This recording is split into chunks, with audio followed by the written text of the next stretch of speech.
Hey guys, welcome to Things Lucy Reads. I'm Luce, and today I'm doing a review of Mrs. Queen Takes the Train. Okay, so this book is perfect.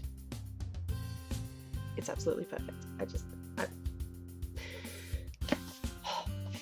Okay, so the premise of the book is that Her Majesty Queen Elizabeth II gets a little bit tired of ruling and all of the things that she has to do. So she decides that she's going to take a little break and go down and see her royal yacht Britannica, which is moored at Leith in Edinburgh. And the thing is that she decides to do this spontaneously, doesn't tell anyone where she's going, doesn't use any of the official ways of travel, and just kind of goes off on her own. And so everyone panics. The first place she goes is the cheese shop that supplies the cheese to Buckingham Palace, and she talks to the guy that works there, who is called Rajiv, about what would be the best ways to get to Edinburgh, like the tube or the bus or a taxi. And they decide on the tube, and Rajiv knows who she is. She's sort of incognito, but like he recognizes her, although he doesn't, bow or call her Her Majesty or anything. He just calls her ma'am. And so he offers to put her in a taxi, and then at the last minute decides to get in with her, and then puts her on the train, and then decides he will get on the train with her as well, just to keep an eye on her. Oh, and while she's on the train, she sits with just these four other people who are trying to figure out who she is. And they originally think that she's Helen Mirren, for obvious reasons, but they don't ever quite catch that she's the Queen. She's not recognized because when she leaves the palace, she's wearing, it's a black hoodie with a red skull on the back, so no one ever recognizes her because the Queen just would not wear anything like that ever. They are also followed by Rebecca, who works in the stables, William, who is one of the butlers, Luke, who is an equerry, Lady Anne, who is one of the Queen's ladies' maids, and Shirley, who is her dresser. And throughout the book, we also hear all of their stories as well as the Queen's story, and it's just really fascinating to read about all their lives and how they've sort of all come together at this moment, thrown together by the Queen just spontaneously leaving, and how they kind of forge bonds of friendship that wouldn't otherwise have been there. And so, yes, they all follow the Queen from Buckingham Palace to Edinburgh, where they eventually catch up with her, all while judging, anyone who can't find out that the Queen has left. Like, they don't kind of put out that the Queen has disappeared, because that would be like a media frenzy. They just want to keep it quiet, get her and bring her back. And there is a function that the Queen has to attend that night, which is a performance of Richard III. And in the book, the Queen has never really kind of understood the allure of Shakespeare, but throughout the journey, Rajiv talks to her about how much he loves Shakespeare and the reasons why. And the play that is performed is Richard III, which is one of Rajiv's favourites, and it's sort of relevant to the situation. And there's a really nice moment at the end when they're at the theatre watching the play, where the Queen kind of feels like she's worth it again. Like, she's been feeling that people are tired of the monarchy and people don't like her, and maybe it's just all an ancient institution that has no place in modern life.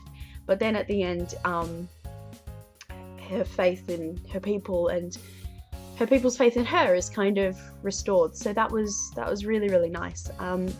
I only had one little quibble about this book that stopped being a quibble, and I will tell you why. And it was that the character of Rebecca I found her to be a little bit inconsistent. I couldn't quite figure her out, which I suppose is not technically a bad thing, because people are inconsistent, and I know I used to be like that before, back when I thought I was straight, which turns out to be very, very apt, which I will get to in a minute. The reason I found Rebecca to be a little bit inconsistent is because at the start of the book, well, it's on page 114, but it says that Rebecca had this is a direct quote, "a hard time being sexually interested in human beings." That's not, there's no implications of bestiality there or anything. But as soon as I read that, I thought, right, she's going to be asexual. This is going to be fantastic. And then there's kind of like a really clumsy, awkward romance that happens between her and Rajiv. And half of the time, she doesn't want Rajiv touching her. She doesn't want to be very close to him. But then other times, they'll be kissing and she'll be like leaning on him and giggling at what he's saying. And it felt like it didn't really fit. It didn't really flow properly. I happened to mention in my Goodreads review that I found Rebecca to be inconsistent.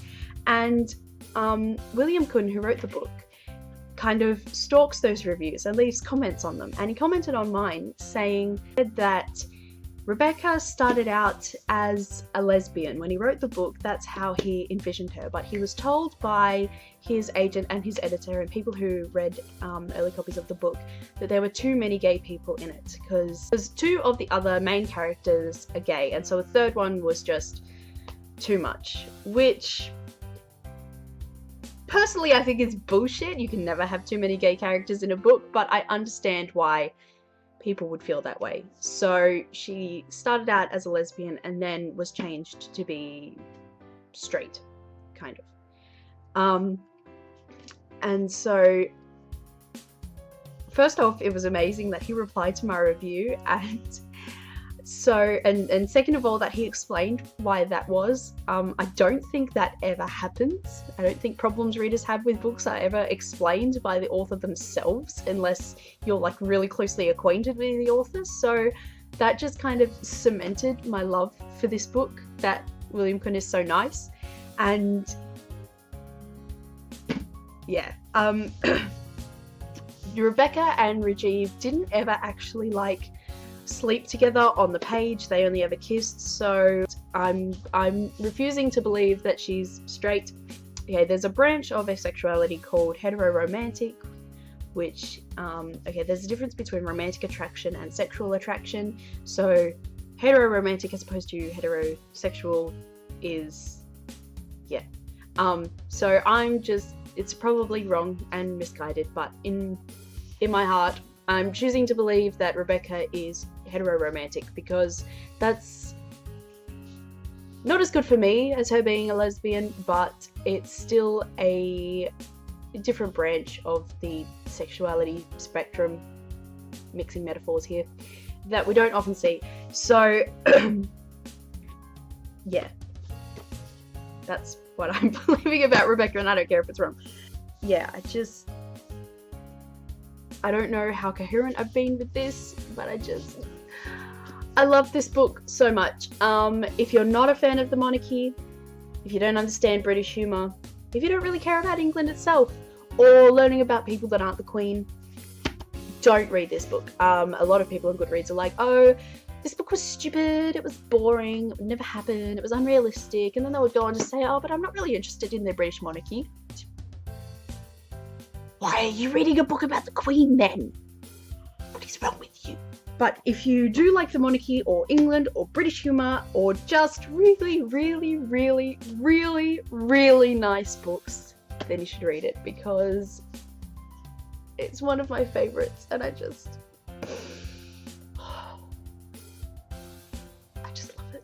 If like a warm fuzzy jumper or a cup of tea manifested as a book, it would be this one. I was a little bit worried that it would turn out to be like a mockery of the monarchy and British society and all of that, but that couldn't be further from the truth. It's just perfect. I'm gonna reread it all the time because it's lovely and it's everything that a book needs, really. It's just gorgeous. It's perfect. I'm going to say it one more time because it's true. It's perfect.